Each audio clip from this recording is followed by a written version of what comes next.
అది అది ప్రకృతికి సంబంధించినటువంటి అంశం. అందుకనే కొండ చర్యలు విరిగిపోయినటువంటి వాళ్ళందరికీ కూడా మనం సాయం చేద్దాము. మన దగ్గర ఉన్నటువంటి అంటే దాని నుంచి కేరళలో జరిగిన దానికి మనం అక్కడికి వెళ్ళలేకపోవచ్చు, కానీ మన దగ్గర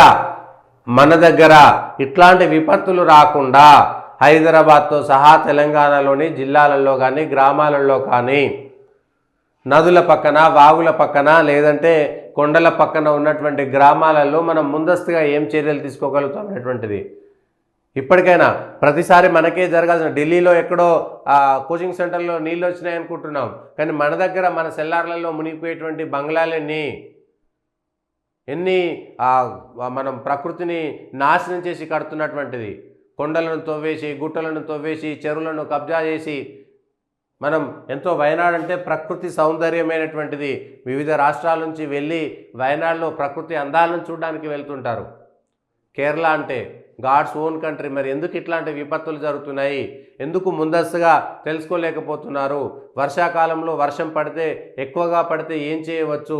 ప్రభుత్వాలు ఏం చేస్తున్నాయి? అత్యాధునికమైనటువంటి వ్యవస్థలు వచ్చినాయి కదా, ఏమీ చేయలేకపోయినాయి. అత్యాధునికమైనటువంటి వ్యవస్థలు అక్కడ ఏం జరుగుతుంది అనేటువంటి విషయాన్ని చెప్పలేకపోయినాయి. మొత్తానికి త్రివిధ దళాలు వెళ్ళినా ఎంతమంది వెళ్ళినా హృదయ విదారకమైనటువంటి సంఘటనలు. అక్కడ నుంచి మనం ఏం గుణపాఠం నేర్చుకుంటాము? మిగిలినటువంటి రాష్ట్రాల్లో ఎట్లాంటి గుణపాఠాలు నేర్చుకుంటాము? వర్షం ఒక్కసారి పెరిగితే ఏం చేయాలి? పైన పెరిగి కిందికి వరద వస్తే ఏం చేయాలి? నదుల పక్కన ఉండేటువంటి వాళ్ళు ఏం చేయాలి?